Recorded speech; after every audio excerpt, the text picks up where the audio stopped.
자, 여러분 안녕하십니까? 우리 다음 주에 진행되는 44회 ADSP 합격을 위한 특별 강의를 진행하도록 하겠습니다. 자, 먼저 제 오디오 상황이나 여러분 영상 모니터링을 하고 진행하도록 하겠습니다. 제 목소리 잘 들리시고 영상도 괜찮으시면 채팅창에 1번 올려주시면 감사하겠습니다. 자, 우리 영상이나 오디오 상황 좀 확인하고 진행하도록 하겠습니다. 제 목소리 잘 들리시면 채팅창에 1번 올려주시면 확인하고 진행을 하도록 하겠습니다.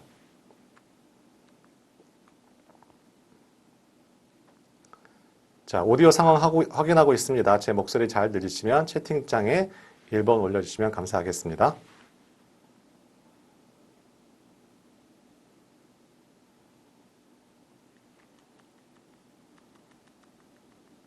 자, 목소리 잘 들리시면 채팅창에 1번 올려주시면 감사하겠습니다.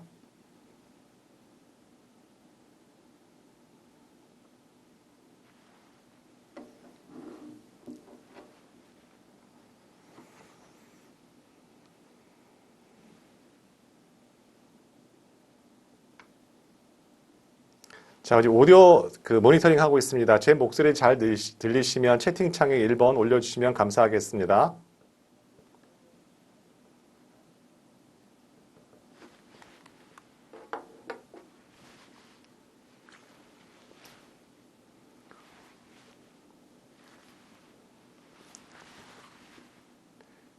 자, 영상 좀 확인 부탁드리도록 할게요. 제 목소리 잘 들리시면 채팅창에 1번 올려주세요.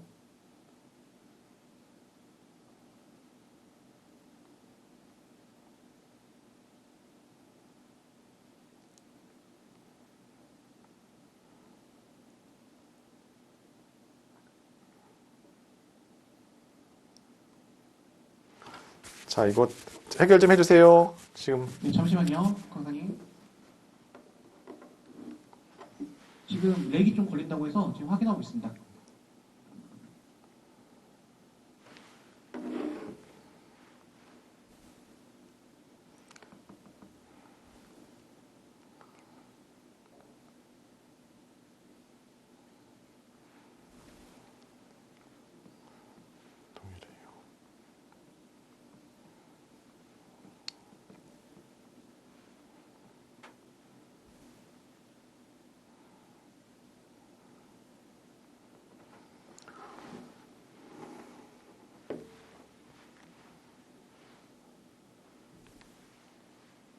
선생님, 지금 설정을 좀 변경했거든요. 잠시만 기다려주세요. 네.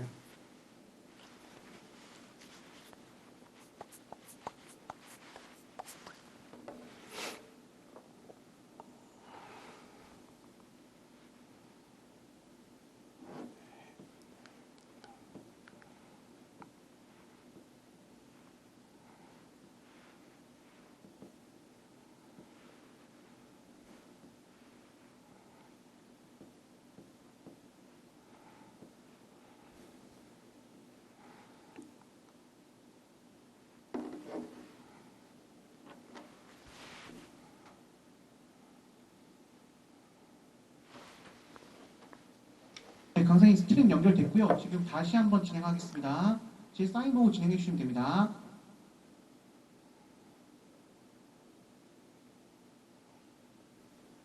자, 여러분 안녕하세요. 화면 조정을 좀 했는데 제 목소리 잘 들리시면 채팅창에 1번 올려주시면 감사하겠습니다. 자, 제 오디오 상황 좀 확인하도록 할게요. 영상이 잘 보이고 목소리가 잘 들리시면 채팅창에 1번 올려주시면 감사하겠습니다.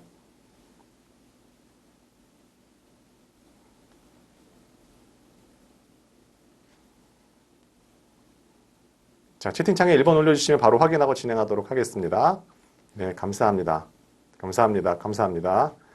자, 다른 분도 한번 1번 올려주시면 여러분 상황 확인하니까 바로 진행하도록 하겠습니다. 네, 감사합니다. 자, 오늘 이 시간부터 우리 다음 주에 진행되는 ADSP 우리 44회죠. 합격을 위한 강의 진행하도록 하겠습니다. 먼저 여러분 잠깐 공지사항 말씀드리도록 하죠. 우리 유튜브에 보시면 우리 195개의 요약 강의가 있습니다. 그 강의랑 오늘 진행하는 라이브 강의 같이 병행해서 학습하시면 분명히 여러분한테 효과 있다는 말씀 드리고 진행하도록 하겠습니다. 꼭 같이 남은 시간 195개 요약 포인트 강의랑 오늘 강의 여러분한테 도움될 거라고 생각이 들고 진행하도록 하겠습니다. 오늘 강의의 주제는 출제 키워드입니다. 아마 여러분이 절대적으로 학습 시간이 부족할 거라 가정이 들고 만약에 남은 시간이 굉장히 한정적이라면 가장 가성비 있는 학습이 될 거라고 자신감 있게 말씀드릴 수가 있습니다.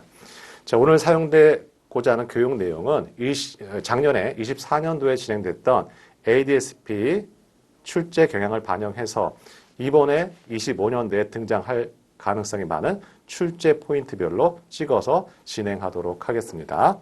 자, 마지막 한 번 더 확인하도록 할게요. 화면도 잘 보이고 오디오 상황도 괜찮다 하면 채팅창에 한 번 더, 1번 더 채팅 올려주시면 감사하겠습니다.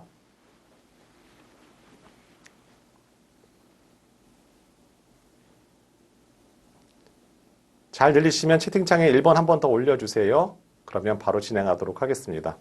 늘상 할 때마다 이런 예상치 않은 것들이 발생을 해서요. 자, 다시 한번 오디오 상황 확인해 보도록 하겠습니다.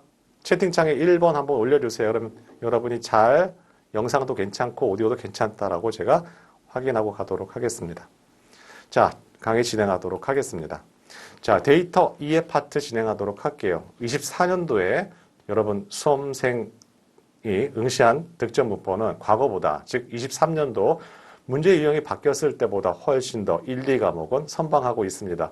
평균적으로 한 7.5에서 8문항 정도 득점하고 있다고 생각해 주시면 되겠죠. 따라서 우리의 합격은 1, 2과목이 좌우하지 않습니다. 간단하게 1, 2과목은 요약 포인트 잡고 반복 회독하시면 충분하게 여러분 7문항, 8문항 이상 득점할 수 있는 특징을 갖고 있는 것이 지금 현재의 상황이라는 말씀드리도록 하죠. 자, 첫 번째, 우리 항상 여러 가지 학습 과정도 비슷하지만요. 제가 주장하는 것은 해당되는 목차별로 요약 포인트를 잡아서 여러분이 반복 학습하는 게 중요합니다. 그래야지 여러분이 반복 학습할 수가 있습니다. 따라서 우리 도서에 있는 요약 포인트 여러분한테 큰 도움이 될 거라고 생각이 듭니다. 자, 첫 번째 1장의 데이터 2의 파트에서는 데이터와 정보가 있습니다. 여러 가지 포인트가 있는데 이번 시험에서는 정성적과 정량적 데이터에 관련된 특징 구분이 예상해 보게 됩니다. 데이터의 형태에 따라서 수량적, 계량화시킬 수 있는 정량적 데이터가 있고 이와 같은 수량화시킬 수 없는 문자 데이터, 정성적 데이터가 있죠. 자, 이 데이터를 서로 특징을 구분하는 문제가 출제 포인트입니다. 자, 두 번째는 우리 지식의 유형, 에 따라서 암묵지와 형식지로 구분하게 되죠. 물론 암묵지와 형식지를 물어보진 않겠지만 암묵지와 형식지가 네 가지 상호작용을 통해서 지식이 만들어지게 되는데 그때 네 가지 개념, 공통화와 표출화, 연결화, 내면화에 관련된 용어 정의가 중요합니다. 어느 시점에서 형식지가 암묵지로 바뀌고 암묵지에서 추가 암묵지로 바뀌고 이런 전환 포인트에 대해서 여러분이 공통화, 표출화, 연결화, 내면화를 정의하셔야만 합니다. 아주 중요하죠. 자, 세 번째는 DIKW 피라미드 구조입니다. 역시 데이터와 정보 파트에서는 데이터와 다른 개념과 명확하게 구분하려는 게 포인트이죠. 데이터와 정보와 지식과 지혜 간의 사례를 보고 이건 데이터야, 이건 정보야, 이건 지식이야 라고 여러분이 구분하시는 문제가 출제 포인트이고요. 우리 결국에는 01 데이터와 정보 파트에서요. 1, 2, 3번 소제목 동그라미에서 무조건 한 문항이 배정이 되어 있는 것이 ADSP 시험의 특징입니다. 자, 두 번째는 데이터베이스 계열로 가도록 하겠습니다. 데이터베이스와 이를 다루고자 하는 소프트웨어 DBMS를 구분하는 건 당연한 거고요. 이번 시험 차례에는 우리 객체 지향 DBMS가 등장할 가능성이 많습니다. RDBMS, 관계형 DBMS는 행과 열로 구성이 되어 있고 모든 데이터를 다루기에는 한계가 있죠. 그래서 우리 3세대 DBMS, 객체 지향 DBMS, 우리 시험 문제 딱 2번 정도 출제가 됐는데 자, 우리 그동안 이 문제가 굉장히 텀이 길었기 때문에 이번에 나올 가능성이 상당히 높습니다. 확인 부탁드리도록 하죠. 자, 다섯 번째는 데이터베이스 계열이 있는데요. 우리 아마 ODS는 처음 접해보시는 분도 많을 겁니다. 물론 데이터 레이크는 전에도 한 2번 정도 등장했죠. 또 데이터 웨어하우스와 데이터 마트, 1년에 이런 5개의 용어를 데이터베이스 계열의 문제라고 합니다. 한번 어떤 포인트가 있는지 확인하도록 하죠. 자, 우리 굉장히 함축적인 강의를 하기 때문에 여러분이 메모를 할 수도 있습니다. 미리 필기도구 준비하시면 여러분 가성비 있는 충분한 학습하실 수가 있습니다. 첫 번째 데이터베이스 특징 4가지를 체크하셔야 됩니다. 그 중에서 우리 데이터의 통합성 또는 데이터의 항상 변화되는 데이터 요 4가지가 출제 포인트이고 저는 예상 문제가 있다면 ODS와 데이터 레이크가 출제될 가능성이 있어 보입니다. 한번 짤막하게 설명드려 보도록 하죠. 자, 우리 ERP, SCM, CRM에 있는 데이터베이스가 있습니다. 그 데이터베이스에 일정 저장소로 넘어가게 되는데 그걸 운영상의 저장소 ODS라 합니다. 이 ODS는 정형 데이터만을 주로 다루게 되고요. 실시간 분석을 하게 됩니다. 그 옆에 데이터 레이크가 있습니다. 데이터 레이크는 우리 정형, 반정형, 비정형을 보관하는 원시 저장소이죠. 그래서 이 ODS와 데이터 레이크에 있는 데이터를 ETL이라는 도구를 통해서 변환시켜서 DW, 데이터 웨어하우스에 저장하게 됩니다. 따라서 DW의 4가지 특성과 데이터베이스의 4가지 특성, 혼용하고 구분하는 문제가 출제될 수가 있는 것이죠. 그럼 데이터 웨어하우스는 범용적 범위를 갖고 있는 저장소이고 특정 팀, 특정 조직이 활용되는 저장소가 필요합니다. 우리는 그걸 데이터 마트라고 하죠. 그래서 이런 일련의 데이터베이스 계열 중에서 무조건 한 문항이 배정이 되어 있는 게 우리 시험의 특징입니다. 어느 게 등장할지 모르지만 우리 그동안 DW와 DM, 데이터 마트의 개념 구분하는 문제, 그 다음에 데이터베이스와 DW의 혼용, 개념 구분하는 문제가 등장했고 우리 3과목에 보시면 6장의 R기초와 데이터 마트 편에 데이터 마트에 특화되어 있는 패키지가 등장합니다. 바로 리쉐이프 패키지와 플라이R 패키지죠. 따라서 해당되는 데이터 마트 편은 3과목 6장 파트에서도 끄집어내서 출제될 수도 있다는 말씀 강조드리도록 합니다. 다음 6번 데이터베이스 설계 순서를 물어볼 차례라고 할 수가 있겠습니다. 워낙 텀이 길었거든요. 또한 제가 데이터베이스 계열의 데이터를 DW, DM에 저장할 때 우리는 ETL이라는 도구를 이용한다 했습니다. 여기서 ETL이라는 의미를 기능을 물어볼 수가 있겠죠. 데이터를 extraction 하게 되고 T, 데이터를 변환하고 L, 데이터를 특정 시스템에 적재하는 형태가 바로 ETL이라고 할 수가 있습니다. 여러분 하는 도중에 궁금증 또는 의문사항, 질문사항 있으면 채팅창에 올려주시면 실시간으로 반응해가면서 진행하도록 하겠습니다. 지금 들어오신 분한테 다시 한번 말씀드리도록 할게요. 오늘 강의, 라이브 강의와 우리 유튜브에 있는 195개의 요약 포인트 강의 반복 회독하게 되면 여러분 충분하게 가성비 있게 합격하실 수가 있습니다. 1, 2과목은 충분하다 말씀드릴 수가 있고 3과목은 기출문제로 보강하도록 합니다. 중간중간 강조해서 말씀드리도록 하겠습니다. 자, 그 다음에 우리 데이터베이스의 활용입니다. 우리 7번에 보시면 기업 내부 데이터베이스 솔루션 7+1이 있고 여기서 한 번도 우리 회차에서 벗어난 적이 없고 매번 100% 출제가 되죠. 그럼 여러분 정의하셔야만 합니다. OLAP와 OLTP, CRM과 SCM, ERP랑 BI, BA 플러스 KMS까지 여기에서 출제가 된다라고 생각해 주시면 됩니다. 여기 교육자료에는 없지만 여러분 메모하도록 하여 EAI가 있습니다. EAI는요, 여러분 SCM, CRM 이런 다양한 이기종의 데이터베이스 솔루션을 통합해주는 용어가 EAI입니다. 체크하도록 하겠습니다. 8번의 사회기반 데이터베이스 솔루션은 우리 시험 문제에서는 기업과 사회 기반만 구분하는 문제가 출제가 됩니다. 따라서 초점 포인트는 기업 내부 데이터베이스 솔루션이라고 할 수가 있겠죠. 7번은 무조건 한 문항입니다. 자, 그럼 우리 목차별로 한번 정리 좀 하자고요. 데이터와 정보 계열에서는 한 문항이 출제가 된다 했죠. DIKW가 가중치가 가장 높습니다. 두 번째, 데이터베이스 정의와 특징 파트에서는 5번째 소제목이죠. 데이터베이스 계열이 가장 출제 포인트가 높았습니다. 세 번째 데이터베이스 활용 파트에서는 기업 내부 데이터베이스 솔루션 7+1이 가장 높았고 출제 유형 자체도 박스로 해당되는 데이터베이스 솔루션의 정의를 보여주게 되고 그 중에서 7+1이 어떤 거냐 찾아가는 문제가 출제 포인트이죠. 이렇게 해야지만 여러분 1, 2과목을 한 과목처럼 반복해서 회독하실 수가 있다는 점 말씀드립니다. 그건 굳이 우리 시험의 문제가 아니고 데이터 검정 관련된 시험은 이런 형태로 정리하시면 충분하다는 말씀 드리도록 하죠. 자, 우리 2장으로 넘어가도록 합니다. 자, 데이터의 가치와 미래가 있죠. 첫 번째는 빅데이터 이해입니다.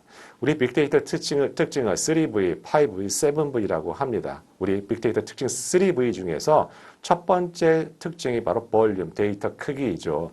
데이터 크기, 말 그대로 테라급 데이터를 다룰 수 있을 정도의 특징을 갖고 있는 것이 빅데이터 특징인데 이 파트와 연계되어 있는 것이 데이터의 크기를 물어보는 문제가 출제될 수가 있습니다. 테라, 베타, 제타, 요타 이 순서를 물어볼 수가 있겠죠. 자, 이 포인트 하나 알고 가도록 합니다. 자, 두 번째는 빅데이터의 본질적인 변화입니다. 너무 정형화된 문제이고요. 이른바 뻔한 문제가 빅데이터의 본질적인 변화입니다. 자, 사전 처리에서 사후 처리, 그 다음에 우리 표본조사에서 전수조사, 인과에서 상과 질보다 양, 그죠? 순서를 바꿔서 묻는 오답 문제, 절대 틀려서는 안 되는 문제입니다. 자, 3번 빅데이터 플랫폼, 이번에 나올 가능성, 출제 가능성이 높죠. 빅데이터 기능은 4가지가 있습니다. 빅데이터 세 번째가 렌즈의 기능, 네 번째가 플랫폼의 기능이죠. 대표적인 출제 유형으로서는 우리 페이스북 사례를 보여주고 빅데이터의 어떤 기능을 해당되는지 그 정답은 플랫폼을 찾으시면 됩니다. 자, 두 번째는 빅데이터의 가치와 영향이죠. 제가 보기엔 4번 같은 유형이 등장할 수 있습니다. 자, 빅데이터의 가치 산정이 어려운 유형 딱 3가지가 있습니다. 여러분 유튜브의 요약 포인트 195 강조해서 말씀드리도록 합니다. 가치 산정이 어려운 3가지가 있습니다. 데이터의 활용 방식부터 시작해서 다음 중 출제 유형은 원타입밖에 출제되지 않습니다. 빅데이터의 가치 산정이 어려운 이유가 아닌 것은 하고 출제가 되겠죠. 다섯 번째는 빅데이터 영향. 23년도의 문제에서 빅데이터 영향 파트에서 쏠쏠하게 출제가 됐습니다. 출제 형태는 이렇습니다. 특정 산업에서는 굉장히 많이 활용이 되고 어떤 산업에서는 활용하지 않는다. 또는 개인은 빅데이터를 활용하지 않는다. 이런 것들 100% 오답 체크하고 가도록 합니다. 빅데이터는 산업군을 가리지 않고 전반적인 영향을 미치고 있는 것이죠. 이렇게 체크해 주시면 됩니다. 다음 빅데이터베이스 활용 파트로 가도록 하겠습니다. 자, 빅데이터 활용 테크닉 기법 7가지가 있습니다. 연관 규칙부터 시작해서 맨 끝에 사회 관계만 분석까지 있죠. 자, 빅데이터 활용 테크닉은 한 번도 제외된 적이 거의 없습니다. 우리 유전 알고리즘이 가중치가 가장 높았고 감정 분석, 사회 관계만 분석, 출제 가중치가 있습니다. 만약에 연관 규칙이 나오면 난이도는 하라고 하게 되고 해당되는 기법의 정의를 내리고 해당되는 사례를 보고 이 사례를 통해서 이건 어떤 테크닉 기법이야 정의하는 문제 외에는 출제가 되지 않습니다. 자, 다음 2장의 데이터 가치와 미래 파트 가도록 하겠습니다. 빅데이터 위기 요인 통제 방안. 이거 너무 뻔한 문제이죠. 3가지 위기 요인이 있습니다. 사생활 침해, 책임 원칙의 강화, 데이터의 오용이 있죠. 이거에 대한 통제 방안 3가지 올바르게 연계하는 문제가 출제가 됩니다. 자, 이번에는 데이터 오용이 제가 보기에는 굉장히 가중치가 있어 보입니다. 데이터 오용에 관련된 통제 방안이 뭘까요? 어떤 알고리즘에 대한 접근권 보장인데 부분적 접근, 오답 체크합니다. 더 나아가서 어떤 객관적인 인증 절차까지 필요하는 게 통제 방안이라 했습니다. 추가적으로 필기 부탁드리도록 할게요.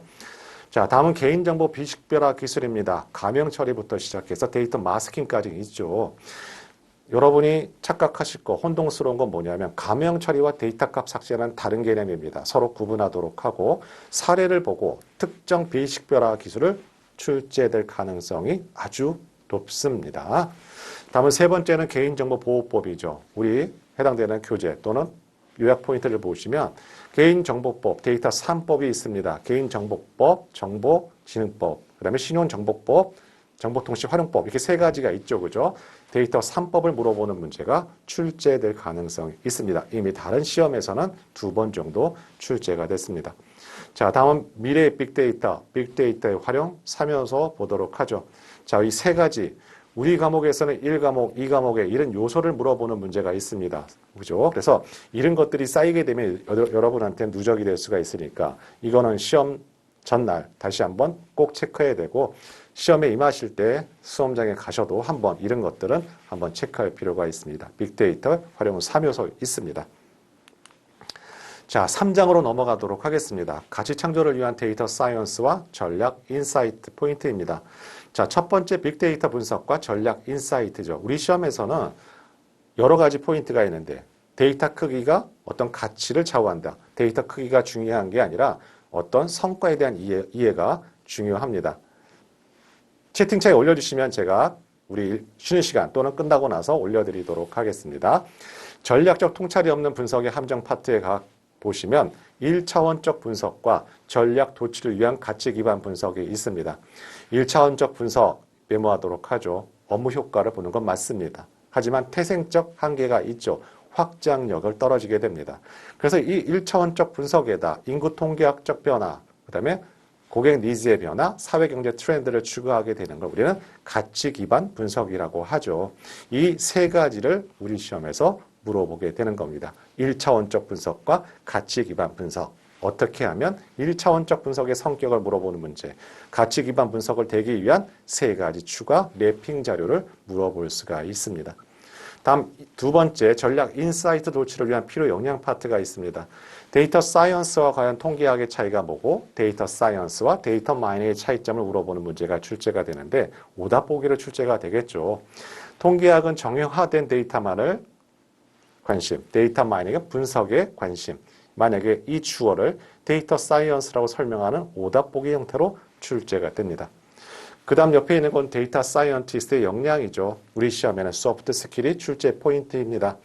또한 우리 가트너가 주장하는 네 가지 데이터 사이언티스트의 역량이 있고 네 번째가 바로 소프트 기능을 강조하고 있습니다. 우리 시험 문제 그 소프트를 다른 말로 대체해서 출제되곤 했죠. 자, 마지막 1과목의 빅데이터의 그리고 데이터 사이언스의 미래 파트가 있습니다. 가치 패러다임의 변화, 정말 특이한 패턴을 갖고 있습니다. 24년도에 제가 기억하건대 3번 정도 나왔던 것 같습니다. 이상하죠. 그죠? 순서를 물어보는 문제만 출제되고 또는 맨 마지막 가치 패러다임, 에이전시의 정의를 물어보는 문제가 24년도에 출제가 되는데 25년도도 한번 눈여겨보도록 하겠습니다.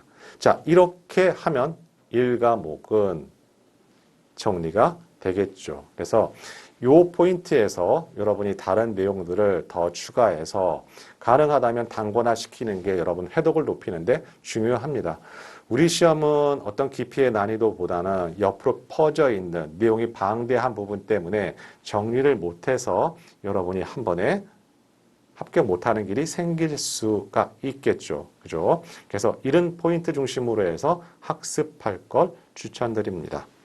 자, 한번 모니터링하고 가도록 하겠습니다. 제 목소리 잘 들리시면 채팅창 1번 올려주시고요.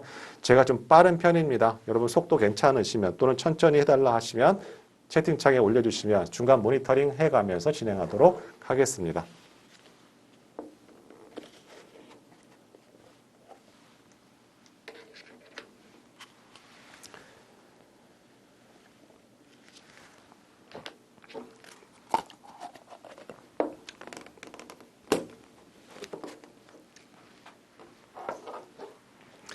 자, 우리 관련된 기출문제 진행하도록 하겠습니다. 자, 1번 문항 보면 DIKW를 물어보게 됩니다. 여러분은 미리 예상하고 가는 겁니다. 우리 시험은 가서 샤프로 이렇게 글을 밑줄을 쳐가면서 문제 푸는 건 아니고요. 미리 1과목에 어떤 것 목차별로 출제가 된다 했고 어떤 형태로 나왔을까라고 상상을 해보는 겁니다. DIKW는 가중치가 있는 파트였고 단순하게 DIKW 물어보는 1번 문제가 나오게 되면 이번 시험은 쉬웠다라고 생각이 드는 것이죠. 만약에 사례를 통해서 해당되는 개념, 늘상 우리 시험에서는 정보를 많이 물어봤습니다. 근데 이번 회차에 지식을 나오게 되면 난이도는 중으로 바뀌었다고 얘기를 하는 거죠. 대부분 우리 ADS-B 시험 보시는 분들 기출문제에 많이 의존하게 됩니다. 그러면 기출문제에 의존하게 하다 보면 어떤 개념을 반복할 때 약간 어려워지죠. 그죠? 그래서 여러분이 포인트별로, 목차별로 이런 형태가 출제가 된대라고 어떤 요약 포인트를 만드는 게 우리 시험에서는 중요합니다. 아주 우리 시험은 그렇게 어려운 시험이 아니기 때문에요. 물론 개개인 따라 다를 수가 있지만 그래도 어느 정도 어떤 유형의 문제가 나올 건지 미리 예상하고 가는 시험이 ADS-B 시험입니다. 따라서 1번 DIKW 나왔고 2번 제가 보기엔 2번 같은 유형이 등장하게 됩니다. 오늘 문제풀이 중에서는 빅데이터 분석기사 필기 문제도 있습니다. 우리 교집합이 있거든요. 그래서 그쪽 파트에서는 어떻게 바라보고 있을까라고 이 정량적과 정성적 데이터 파트도 있습니다. 따라서 2번 같은 문제가 이번 회차에 나올 가능성이 아주 많습니다. 자, 3번이 이렇게 나오게 되면 아까 좀 전에 봤던 1번 문제와 굉장히 난이도가 차이가 있는 겁니다. 그래서 예상을 해보는 거죠. 대부분 3번 정도 나올 거라고 생각이 듭니다. 물론 3번에서는 보기가 지식이었지만 정보가 나올 수도 있겠죠. 우린 지식이라는 키워드를 찾기 위해서 사야겠다. 예측된 결과물이 나오게 되면 지식입니다. 이래서 사야겠다가 지식을 찾는 하나의 실마리가 되는 것이죠. 미리 예상을 해보고 갑니다. 4번 같은 문제가 등장하게 되면 우리 난이도 하라고 합니다. 왜냐하면 단순한 순서별로 나오게 되고 우리 형태가 굉장히 단순한 형태가 등장했죠. 하지만 이 상태에서 특정 표출화 또는 연결화를 이런 사례를 통해서 다이렉트로 물어보게 되면 약간 난이도는 올라갑니다. 따라서 그런 것도 미리 준비하고 가도록 하고 우리 기출문제에도 여러 문제가 있습니다. 자, 5번의 문제가 24년도에 새롭게 등장한 문제입니다. 1과목에서는 이렇게 여러분의 빈틈을 노려서 한두 문항을 틀리게끔 하는 문제가 있기 때문에 전체적으로 여러분이 이런 요약 포인트 또는 이런 라이브 강의를 통해서 득점, 평균할 수 있는 것은 8문항 전후로 결정이 납니다. 왜냐하면 1과목에서는 뻔히 나올 곳이 7포인트가 정해져 있기 때문에요. 그래서 너무 심각하게 접근하지 않도록 합니다. 자, 여러분 틀리라고 나온 출제 문항이고 다양한 전달 매체가 바로 콘텐츠를 의미하게 됩니다. 유튜브를 봤어요. 영상을 통해서 어떤 그 지식을 얻게 됩니다. 그럼 유튜브 영상 매체 자체가 하나의 콘텐츠가 될 수 있습니다. 기존 암묵지와 형식은 다르게 다양한 전달 매체를 통해서 우리한테 지식을 전달해주는 역할이라고 할 수가 있겠죠. 자, 이렇게 정리하도록 하겠습니다. 자, 6번 문항도 새롭게 24년도에 문제를 일부러 만든 형태라고 할 수가 있겠죠. 우리 데이터의 최소 단위는 바이트가 아닙니다. 비트입니다. 그죠? 이런 유형의 문제도 한번 생각해 보도록 하죠. 자, 7번 문제가 제가 보기엔 중요하다고 생각해요. 이 문항은 아주 잘 만드는 문항이고 과거고대 기출문제가 한 2문항이 있던 걸로 기억이 납니다. 자, 여러분 파일 시스템 이 파트는 어디 있냐면 데이터베이스 파트에 있습니다. 우리 DB와 DBMS는 다른 개념이라고 말씀드렸습니다. DB는 일련의 어떤 규칙을 갖고 있는 데이터의 집합을 의미하고 DBMS는 이를 다루고자 하는 소프트웨어라고 했습니다. 그런데 DBMS가 등장하기 전에 파일 시스템이 있고 지금도 파일 시스템이 있죠. 여러분 하드웨어 어떤 폴더 단위로 저장을 하잖아요. 그죠? 그래서 엑셀 파일, CSV 파일이라고 하지 않습니까? 근데 그 파일, 동일한 데이터의 파일을 저장하게 되니까 중복성의 문제가 생기고 그 데이터의 구조를 바꾸면 그걸 다루고자 하는 응용 프로그램도 바꿔야만 합니다. 이걸 응용 프로그램의 종속성이라고 하게 되죠. 자, 이 문항은 파일 시스템의 문제점을 언급한 것이지 데이터베이스는 각각 독립적으로 구동이 됩니다. 이거 여러분 구분하셔야 돼요. 그럼 어떤 내용을 정리해야 되나요? 데이터베이스는 독립적인 거고 DBMS의 차이를 알아야 되고 DBMS가 왜 등장했는지 파일 시스템의 단점 때문에 등장했는데 그 단점이 바로 응용 프로그램의 종속성이야 라고 생각해 주시면 되겠습니다. 자, 앞으로 이런 문제가 등장하겠죠. 자, 8번 문항은 데이터 웨어하우스와 데이터 마트의 차이를 물어보는 겁니다. 그래서 특정 조직, 특정 업무란 단어가 들어가게 되면 데이터 마트의 차이점이고 DW와 DM의 차이는 서로 공유 범위가 다릅니다. 그죠? DW가 훨씬 더 DM보다는 공유 범위가 크겠죠. 이런 차이가 있는 거. 이게 바로 DW와 DM의 차이점입니다. 자, 9번 ITS는 사회기반 데이터베이스죠. 자, 이렇게 사회기반은 기업 내부는 꼼꼼하게 알고 사회기반은 어떤 것들이 있어 라고 정리만 해주시면 됩니다. 10번 우리 이게 어떤 게 다 등장할지 모르지만 7+1 계열이에요. 그죠? 자, SCM이 등장할 수도 있고 CRM이 등장할 수도 있습니다. 이번에 ERP가 나올 순번이었는데요. 모르겠네요. 자, 11번 빅데이터 본질적인 변화 4가지를 물어보고 있습니다. 앞뒤 바꿔서 나오는 문제 미리 예상해보고 갑니다.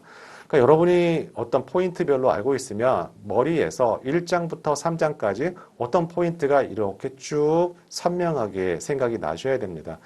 정리하시면 많지 않아요. 1과목 같은 경우 A4 용지 앞뒤 한 장이면 정리가 가능합니다. 그래서 여러분이 가성비 있게 학습하는 게 좋죠. 그래야 회독이 충분히 차야지 여러분 지식이 될 수 있습니다. 다시 한번 강조 말씀드리도록 하죠. 자, 12번 문항이 이번에 나올 가능성이 상당히 많습니다. 해당되는 빅데이터 테크닉 기법을 보여주고 어떤 분석을 했나요? 라고 물어보는 거죠. 우리 최적화 알고리즘 뭐와 관련돼 있다 했죠? 유전 알고리즘과 관련이 있습니다. 그래서 4번이 잘못된 설명입니다. 이거 체크하도록 하죠. 그러니까 빅데이터 테크닉 기법에서는 사례가 중요합니다. 그것도 유전 알고리즘의 사례가 많기 때문에 유전 알고리즘 중심으로 체크하도록 합니다. 또한 감정 분석과 SNA 분석, 우리 서로 차이가 있죠. 서로 구분하도록 합니다. 서로 혼동시킬 수 있습니다. 자, 13번. 이게 요즘 추세와 맞는 것이죠. 챗GPT 많이 쓰니까 결국에는 챗GPT가 자연어 처리를 기반한 추론 AI 아닙니까? 따라서 한국어도 충분하게 해석하고 분석하고 여러분 챗GPT 많이 쓰시잖아요. 어려움이 있을 수 있다. 이거 잘못 체크, 오답 체크하도록 합니다. 자, 빅데이터의 위기 요인 통제 방안의 문제는 100% 출제가 된다 했죠. 어떤 형태가 나올지만 궁금한 것뿐입니다. 단순하게 위기 요인 3가지를 물어보면 난이도 하고요. 자, 이렇게 특정 위기 요인에 관련돼서 통제 방안을 물어보는 게 일반적인 유형의 문제입니다. 좀 더 문제를 난이도를 올리게 되면 박스를 보여주게 되고 올바른 연결, 가나 다 보여주게 되고 가나 다라 이런 형태로 보여주는 게 이 분야에서는 최고 난이도가 있는 문제입니다. 미리 예상하고 가도록 하죠. 자, 전략적 가치 기반 분석을 하는데 우리 현행만 만족하고 유지하는 거는 이건 전략적 가치 기반이 아니고 말 그대로 1차원적 분석에 가깝습니다. 그렇다고 1차원적 분석 업무에 효과 있다 했습니다. 효과 없다 하면 그것도 오답입니다. 16번은 데이터 사이언스 역량 계열입니다. 우리 시험 문제 소프트 스킬이 방점이라고 말씀드렸습니다. 3가지는 꼼꼼하게 기억하도록 하죠. 17번은 가치 패러다임의 변화 문제입니다. 해당되는 에이전시의 정의를 물어보는 문제, 참 이것도 생소한 문제 중에 하나입니다. 그동안엔 순서를 물어봤습니다. 자, 우리 빅데이터 분석 기사 필기 파트의 문제를 잠깐 갖고 와 보도록 하죠. 여러분한테 출제될 수가 있습니다. 자, 우리 3번에서는 RDB의 저장 방식과 NOSQ의 저장 방식을 구분하는 문제가 출제가 되는데 적어도 NOSQL에 관련된 도구, 제품은 알고 가셔야만 합니다. 카산드라는 대표적인 NOSQL입니다. 해설에 나와 있는 몽고DB, 레디스 다 NOSQL입니다. 여기 안에 MySQL이 들어가면 걔가 RDB 방식입니다. 구분하셔야 됩니다. 약간 부연해서 설명드리면 RDB는 행과 열로 되어 있습니다. 하지만 NOSQL은 이런 스키마 구조가 굉장히 프리한 상태고 워낙 다양한 형태의 데이터를 담을 수가 있는 분산 저장 시스템입니다. 이게 NOSQL이죠. 그래서 반정형, 비정형 데이터를 담아낼 수 있는 것이 NOSQL입니다. 자, 5번에 보시면 데이터의 형태에 따라서 정형과 반정형, 비정형 데이터를 구분하고 메타데이터 하면 여러분 반정형 데이터가 기억나셔야 됩니다. 또 하나 미주치도록 해요. 반정형 데이터는 XML, JSON 바로 대표적인 반정형 데이터의 사례입니다. 구분하셔야만 합니다.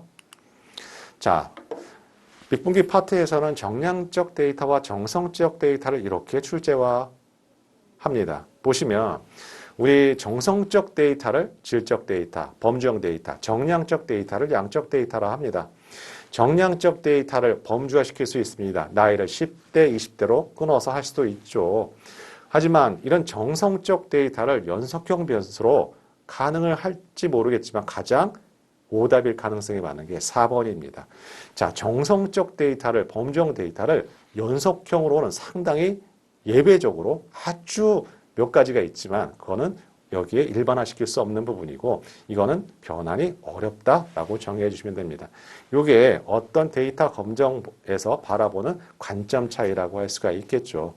자, 이게 어디랑 관련이 되어 있냐면 나중에 여러분이 데이터 분석할 때 데이터를 변환해서 하게 되면 좀 더 다른 차원의 데이터를 보게 됩니다. 나이를 5세, 10세 단위로 한다거나 이것도 한 사례고요. 어떤 시계열 데이터를 연도와 월, 요일로 끊어서 보게 되면 또 다른 데이터가 되는 것이죠. 이 부분은 데이터 변환하고 연계가 되어 있는 포인트입니다. 자, 이렇게 확인하도록 하죠. 4번이 제가 보기에는 우리 시험 문제에서 시사적인 거로 등장할 가능성이 있습니다. 데이터 레이크에 항상 붙던 답 클루는 실마리는 뭐가 있냐 하면 원시 저장소라는 단어가 들어가고요. 우리 1번의 운영 데이터베이스가 바로 ODS입니다. 실시간 분석을 하고 그런 특징을 갖고 있는 게 운영 데이터베이스. 데이터 웨어하우스는요, 이런 운영 데이터베이스와 데이터 레이크를 ETL이라는 도구로 변환시켜서 저장하는 거. 그게 바로 DW라고 생각해 주시면 되겠습니다. 자, 2과목 넘어가도록 하겠습니다. 우리 1과목 하면서 한 30분 정도 소요됐나요? 그래서 요약 포인트 195개랑 같이 합치게 되면 1과목 학습하는 시간이 제가 보기에는 2시간 정도 될 겁니다. 오늘 강의랑 같이 보게 되면. 그래야 여러분이 학습하실 수가 있습니다. 우리 시험은 만점을 요구하는 시험은 절대 아니고, 그렇다고 해서 그 회독이 떨어지잖아요. 그러면은 굉장히 1과목과 2과목이 헷갈립니다. 특히 2과목은 암기할 게 많다 보니까 이제 거기서 무너지기 시작하는 겁니다. 그렇다가 예상치 않게 3과목의 난이도 레벨을 올리게 되면 굉장히 여러분한테 스트레스를 받게 되는 것이죠. 자, 1과목 정리하고 2과목 진입하도록 하겠습니다. 자, 우리 계속 쉬는 시간 없이 계속 갈까요? 하게 되면 1번, 중간에 한번 쉬어요 라고 하시는 분은 2번 올려주시면 다수결에 따라서 결정하도록 하겠습니다.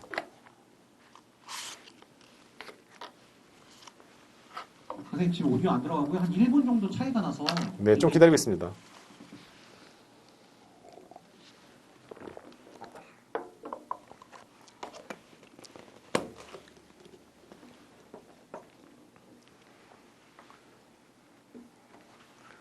네, 다수결에 따라서 하겠습니다. 네, 알겠습니다. 자, 현재 시간 35분이고 2과목 끝나고 나서 3과목 진입 전에 한 5분 정도 쉬고 진행하도록 하겠습니다. 자, 2과목 데이터 분석 기획 파트 가도록 하죠.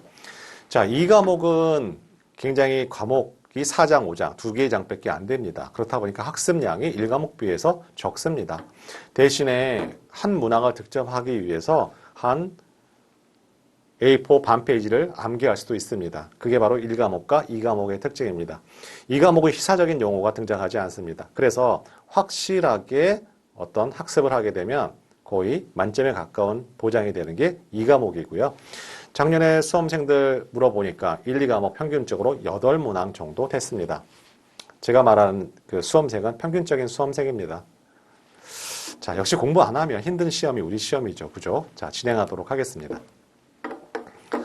자, 늦게 들어오신 분한테 말씀드리도록 합니다. 메모가 필요할 수 있습니다. 키워드별로 하다 보니까 불편하시더라도 여러분 짤막하게 메모하시면 여러분이 이 시간에 들어왔다는 건 많은 기회비용을 투여했다는 얘기고 다음 주 시험 보게 되는 결과 합격하기 위한 거라고 생각이 되니까 한 번에 합격할 수 있도록 부탁드리도록 하겠습니다. 검정료도 비싸잖아요. 그죠? 자, 분석 기획 방향서 도출 방향 진행하도록 합니다. 분석 주제 유형 4가지가 있습니다. 분석 대상과 알고 모르고 방법을 알고 모르고에 따라서 4가지로 구분하게 되죠. 이번에 나올 차례입니다. 왜냐하면 24년도에 초반에 나왔기 때문에 저 같으면 출제하겠습니다. 자, 두 번째 과제 단위와 마스터 플랜 단위 서로 용어 정리가 중요합니다. 과제 단위와 어울리는 용어, 마스터 플랜 단위와 어울리는 키워드 이가 있죠. 이게 서로 카테고리가 잘못 들어가게 되면 오답 체크입니다.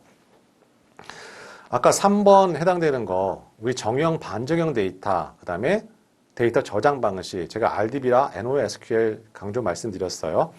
요즘에는 분석 기획 시 고려사항이 아닌 것은 이렇게 출제가 되지 않고 오히려 가용한 데이터 안에서 정형과 반정형, 비정형 데이터를 구분하는 문제가 특징을 물어보는 그 부분의 출제가 훨씬 더 높았다는 말씀드리도록 합니다.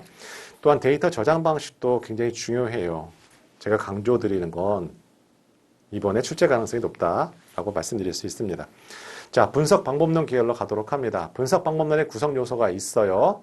자, 이번에 이런 부분에 대한 출제 가능성이 높습니다. 한번 체크 부탁드리도록 하고 우리 분석 모형 프로세스 파트에서는 폭포스와 나선형 프로타입 모델이 있습니다. 폭포스 모델 순차적, 나선형 모델 이거 위험관리 파트가 있으니까 대규모 프로젝트에 적합한 거고 프로타입 모델 반복적으로 만들어서 개선하는 특징을 갖고 있고 3가지 구분하는 문제가 중요하죠. 출제 유형은 그렇습니다. 다음 중 폭포스 모델의 설명 중 옳지 않은 것은 이런 형태로만 출제가 됩니다. 자, 5번이 가장 중요하죠. 여러분 5번을 넘어서야지만 거의 만점에 가까워질 수가 있습니다. 자, 분석 방법론은 체계적 절차고 계층적 구조라고 했습니다. 따라서 순서를 알고 있는 건 공통적인 방법입니다. 이 세 가지 분석 방법론에서 KDD와 크리스피DM에서 빅데이터 분석 방법론 세 가지가 있는데 가장 가중치가 높은 건 빅데이터 분석 방법론입니다. 그 다음 두 번째가 크리스피DM이고요. 세 번째가 KDD입니다. 이게 뭐 중요한 건 아닌데요. 어떻게 자기도 모르게 제가 하다 보니까 이런 가중치를 느끼게 됩니다. 자, 중요한 건 제가 체계적 절차라고 했잖아요. 순서를 올바르게 만들고 각각의 크리스피DM은 우리 4개의 레벨로 되어 있습니다. 그 다음에 빅데이터 분석 방법은 3개의 레벨로 되어 있죠. 단계, 타스크, 스텝입니다.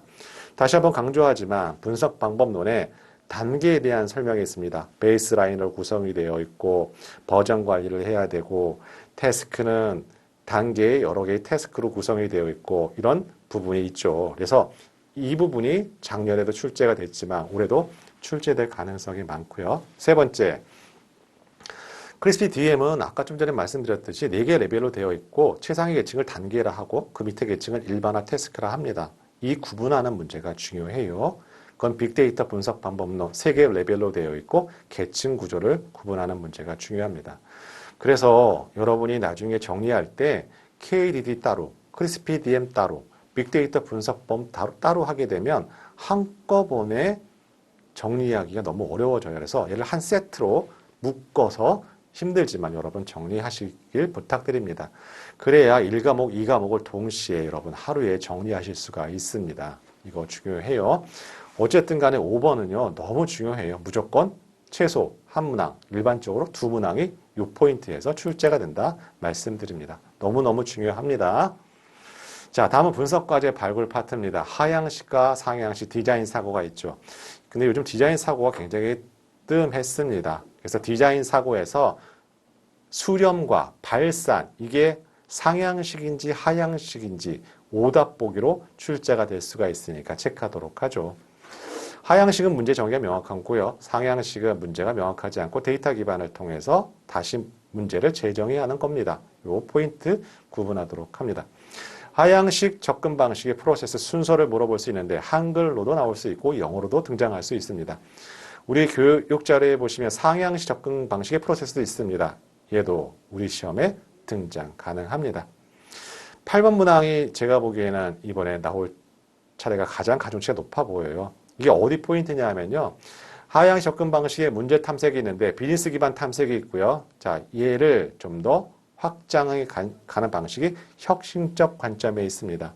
자, 여기 포인트 꼭 혁신적 관점에 여러 가지가 있어요. 뭐 채널 영역, 뭐 여러 가지가 있습니다. 자, 그분 포인트, 고객 니즈의 관점, 경쟁자 관점, 뭐 그런 것들이 있어요. 그래서 8번 문항의 혁신적 관점 여러분 꼭 한번 체크 부탁드리도록 할게요. 9번 우리 지도학습, 비지도학습 3과목에 등장하지만 우리 상향식은 어떤 방법이라고요? 비지도학습 방법입니다. 체크하도록 해요. 10번은 이런 문제가 아직까지 나온 적이 없거든요. 우리 프로타이핑이 왜 필요한지 3가지가 있습니다.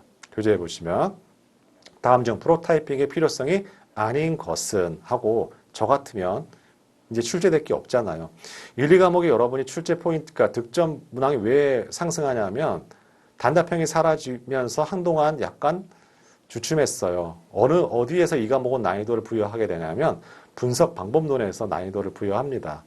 굉장히 그전에 없던 거기는 호불호가 안 갈려요. 그래서 이제 그 부분 때문에 어려웠는데 이제 단답형이 사라지고 어느 정도 정착이 되면서 1, 2과목이 굉장히 평이해졌습니다. 그냥 좀 보고 하면 그런 평이한 문제가 주로 이루었기 때문에 그리고 이제 더 난이도를 더 높일 수도 없어요. 왜냐하면 여러분이 44회잖아요. 그죠? 웬만큼 나올 거는 다 나왔고 우리 한 해다 50문제 등장하니까 거의 2000문제가 넘었다는 얘기잖아요. 내용 범위는 정해져 있고 거기서 짜서 나와봐야 별거 없습니다. 그래서 1, 2과목에 한 과목처럼 회독을 돌려가면서 아마 3과목 여러분이 대부분 비전공자라 생각이 듭니다. 뭐 전공자도 마찬가지인데요.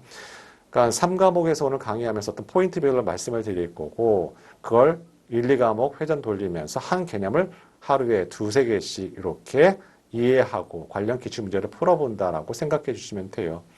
그러면 3과목도 포인트가 한 20개 남짓 상승하게 됩니다. 그 20개는요, 거의 100%라고 보시면 됩니다. 그런 식으로 접근하시는 게 나중에 내가 뭘 했을까라고 그런 생각이 안 들어요. 자, 이런 방법 권해드립니다.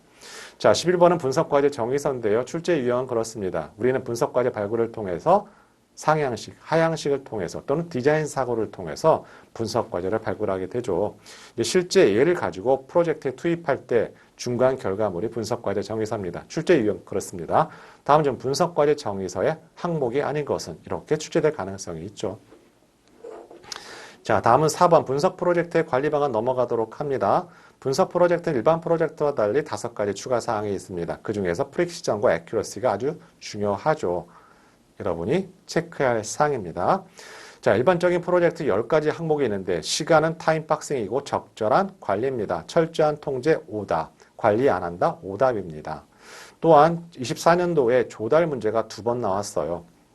그래서 아마 그 직장인분들은 그 조달이라는 업무가 굉장히 익숙해져 있거든요. 그래서 그분은 직장을 하시는 분은 굉장히 쉽게 맞췄었고 아마 그 학부생한테는 조달이라는 업무가 아마 그렇게 익숙한 업무는 아니라고 생각합니다. 하지만 하다못해 이런 문제가 이제 하나씩 등장하게 됐다라고 말씀드릴 수가 있죠. 자, 우리 5장으로 넘어가도록 합니다. 5장은 깔끔해요. 그냥 한 문장 정답, 한 문자 정답, 그 외에는 출제가 되지 않죠. 자, 첫 번째는 마스터 플랜 수립인데요. 우리 마스터 플랜 수립할 때 우선순위 고려 요소가 있고 적용 범위에 따른 고려 요소 3가지가 있습니다. 정형화된 문제고요. 이거 틀리면 절대 안 돼요. 절대 안 됩니다. 이 문제 틀리면. 그래서 확실하게 알고 가도록 합니다. 시급성은 전략적 중요도고요. 전략적 중요도는 시점에 따라 바뀝니다. 난이도는요, 비용과 범위 측면을 고려한 거예요. 서로 반대로 개념 설명하면 오답이에요. 포트폴리오 사분명 분석을 통해서 X축의 우리 시급성, Y축의 난이도면 시급성 기준에 따랐을 때 분석과제 순서 또는 난이도 순서. 근데 지금까지 시급성 순서만 물어봤어요. 자, 2번 분석 거버넌스로 가도록 합니다. 분석 거버넌스 체계 요소가 5가지가 있습니다. 여러분 조심하셔야 돼요. 아까 빅데이터 활용 3요소도 등장했고요. 그죠? 5번의 분석 준비도와 성수도는 또 한 번 여러분을 좌절하게 만들죠. 바로 분석 방법 없는 파트랑 비견될 만큼 분석 준비도와 성수도는 무조건 출제가 된다. 분석 준비도 6개의 영역 체크하고 적어도 우리 그 형태가 그 분석 준비도는 해당되는 분석 준비도의 진단 항목을 보여주고 이건 어느 영역이냐 이런 패턴을 갖고 있습니다.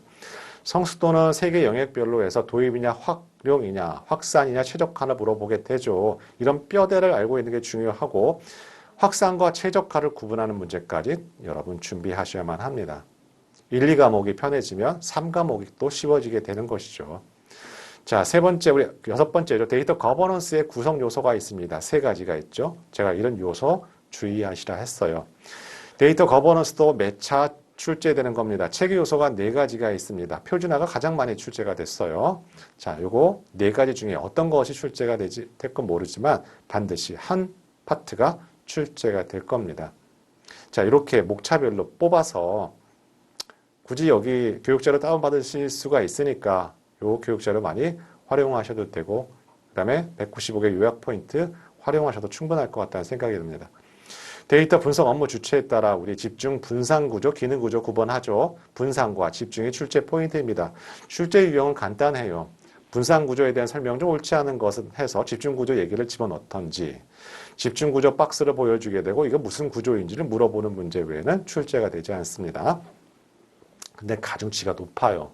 이상하게 24년도 문제도 보게 되면 이 작은 넘버링 8번 문제가 출제가 되고 있습니다.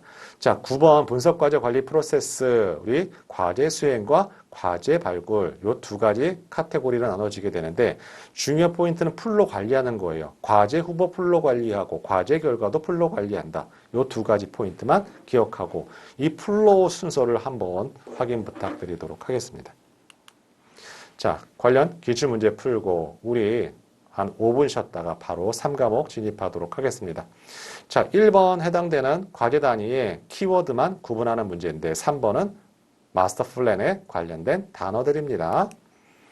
자, 분석 주제 유형과 관련된 것이죠. 2번이 잘못 설명하고 있습니다. 이렇게 나오게 되면, 이렇게 출제가 되면 분석 주제 유형 중에서는 가장 난이도가 높다라고 생각해 주시면 됩니다. 자, 이런 문제를 조심해야 돼요. 자, 우리 빅데이터 분석 방법론에서 SOW가 산출되는 태스크가 어디입니까? 또는 WBS가 나오는 태스크가 어디입니까? 상세한 알고리즘이 작성되는 태스크가 어디입니까? 의사 코드가 만들어지는 태스크가 어디입니까? 이런 포인트를 유의하셔야만 합니다. 그래서 이런 형태가 새롭게 등장하는 문제고 난이도를 주는 문제입니다. 자, 이건 정답은 1번이죠. KD들은요, 순서를 물어보거나 데이터 전처리를 물어보는 것 외에는 출제되지 않아요. 데이터 전처리가 뭔가요? 우리 결집값, 이상값, 식별하고 필요시 제거하는 겁니다. 이게 바로 데이터 전처리죠. 이게 뭐랑 비슷하냐면 우리 3과목에 가면 데이터 마이닝 프로세스가 있어요. 걔 5개죠. 걔도 순서를 물어보지 않으면 데이터 가공의 내용을 물어보게 됩니다. 똑같은 패턴입니다. 5번 같은 문항 여러분 절대 틀리면 안 되죠. 업무 이해 태스크를 물어보고 있습니다. 이게 여러분한테 어렵다는 거. 내용이 어려운 게 아니라 여러분을 약간 힘들게 하죠. 자, 6번 문제는 하향 접근 방식에 관련된 문항이에요. 문제 탐색 파트입니다. 바로 외부 참조 모델이고 외부 참조 모델을 효과적으로 활용되는 중간 결과물이 뭐가 있을까요? 분석 유스 케이스라고 하게 됩니다. 자, 7번 문항 조심하세요. 이게 바로 하향식의 문제 탐색의 혁신적 관점에 있는 내용들입니다. 문제가 나올 때가 이제 여기밖에 없어요. 그래서 여기에 나와 있는 혁신적 관점이 여러 가지가 있거든요. 여러분 꼭 정리하고 가셔야만 합니다. 상향식 문제를 명확하게 할 수 있을 때 아니다, 잘못된 오답 보기입니다.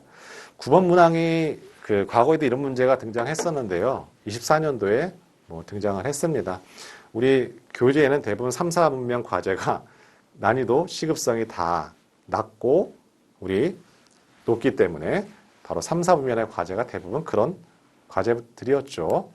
자, 10번, 11번 문항 우리 인력 주체가 어디냐에 따라 등장하는 것들입니다. 11번, 자, 이런 구성 요소는 별도로 싹 빼놨다가 혼동되고 하면 시험 당일날 가서 의자에 앉아서 구성 요소만 딱 체크하고 나면 여러분 기억에 남습니다. 자, 이 10번 문항도 새로운 유형의 문항이었어요. 왜냐하면 그동안의 문항은 어떤 형태였냐면 준비도 2개, 성수도 2개, 높고 낮음이니까요. 4가지 케이스가 나오잖아요. 그래서 문제 보기에서 도입형인지 확산형을 물어보는 문제가 출제가 되는데 반대로 물어보는 형태가 24년도에 등장했습니다. 자, 약간 머리를 썼죠. 출제하는 사람이. 자, 빅분기 파트로 넘어가도록 합니다. 자, 보시면 이렇게도 출제가 될 수가 있는 거예요. 아, 도입형을 설명하는데 업무 기법은 충분하나 조직 인력이 부실하다? 이런 형태로도 출제가 될 수 있구나라고 한 번쯤 생각해 보도록 합니다. 자, 나머지 똑같습니다. 집중 구조는 업무 중복 가능성이 없다가 아니라 있답니다. 해당되는 설명을 물어보는 거죠. 분석 준비도의 6가지 영역을 물어보고 있습니다. 그 다음에 데이터 거버넌스의 3요소를 물어보고 있는 것이죠.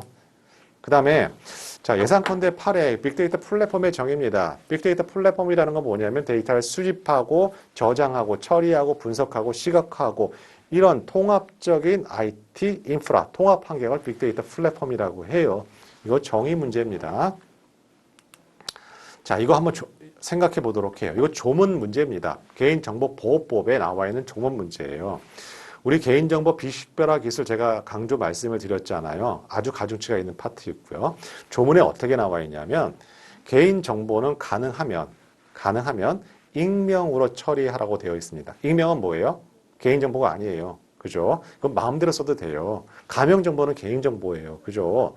그래서 이 문구를 꼭 기억하십시오. 그래서 이게 왜 뭐랑 관련이 있냐면 모든 기업 또는 공공기관도 마찬가지지만 빅데이터 플랫폼을 갖고 있어요. 그러면 거기 데이터가 들어가게 되면 이런 데이터 마스킹 또는 빅식별화 기술을 하게 됩니다. 그러면 그 데이터 가능하다면 익명으로 처리를 해야 돼요. 그런 원칙이 있기 때문에 시험 문제화돼서 출제가 되고 중요합니다. 자, 좀 전에 아까 질문해 주신 분 계셨잖아요. 이게 바로 데이터 3법입니다. 1번, 2번, 3번이 데이터 3법이에요. 그래서 이게 빅분기 파트에 등장했기 때문에 이거 조문 내용입니다. 조문 내용은 아니지만 워낙 이 데이터 활성화 관련된 부분 문제이기 때문에 시험 문제에 등장할 수 있어요. 7회 문제잖아요. 빅분기 7회면 작년에 등장했던 문제입니다. 그래서 이런 문제에 관련성이 있기 때문에 출제 가능성이 있습니다. 자, 이거 분석과제 우선순위를 고려할 3요소예요. 이렇게도 출제가 돼요. 그죠? 바로 전략적 중요도, 비밀 성과 및 ROI, 시행 용이성에 따라서 우선순위를 설정하게 됩니다. 자, 이 문제 저는 이거 굉장히 가슴 쉽다 생각해요. 우리 시험 범위에는 하향식 접근 방식의 프로세스만 계속 물어봤거든요. 상향식은 뭐냐면 첫 번째는 이렇게 개별적인 프로세스 분류를 하게 되고 어떤 조직의 목표, 분석 요건 정의가 맨 마지막에 있어요. 그래서 이 문제가 빅분기 파트에서는 2번 정도 나왔거든요. 그래서 하향식은 너무 많이 나왔기 때문에 상향식을 출제화시킬 수가 있습니다. WBS, SOW로 나왔잖아요. WBS 나온단 말이죠. 그죠? 그래서 여러분이 꼭 체크하셔야 해요. 자, 빅데이터 분석 기획에서 하지 않는 거, 태스크를 물어보는 거예요. 그죠? 그게 바뀌지 않았습니다. 개인정보 비식별화 기술을 물어봤습니다. 3번, 범주화랑 데이터 값 삭제랑 헷갈리면, 혼동되면 안 돼요. 3번은 시사적인 용어인데요. 재현 재료라는 건 뭐냐면, 원 데이터가 있어요. 그 데이터의 분포를 똑같게 가상적으로 만든 거예요. 거기 안에는 원자료가 하나도 없어요. 그걸 재현 재료라고 하게 됩니다. 여러분, 시사적인 용어예요. 이렇게 체크하도록 합니다. 이건 우리 시험 범위에 있는 거잖아요. 그죠? 김 동그라미 2개 이렇게 어떤 공백을 처리하거나 다른 걸로 노이즈를 추구하는 거, 데이터 마스킹이라고 하게 되죠. 자, 이거 하나 보도록 해요. 우리 과정에서 총계 처리라 해서 어떤 평균 또는 그런 것들을 하게 되잖아요. 평균을 구하기는 어떻게 하죠? 평균을 구하는 하나의 총계 처리 하나고 행과 열을 바꾸는 것도 하나의 총계 처리예요. 이렇게 재배열이 필요합니다. 총계 처리 중에 중간 과정 중에 재배열 처리 절차가 필요해요. 자, 이렇게 정리하도록 하고 현재 우리 56분입니다. 우리 너무 많이 쉬면 안 되니까 5분 쉬었다가 마지막 여러분이 어려워하시는 3과목을 딱딱 찍어서 포인트별로 확인해 보도록 합니다. 자, 현재 시각 55분이니까 우리 8시에 뵙도록 하겠습니다. 8시에 뵙도록 하겠습니다.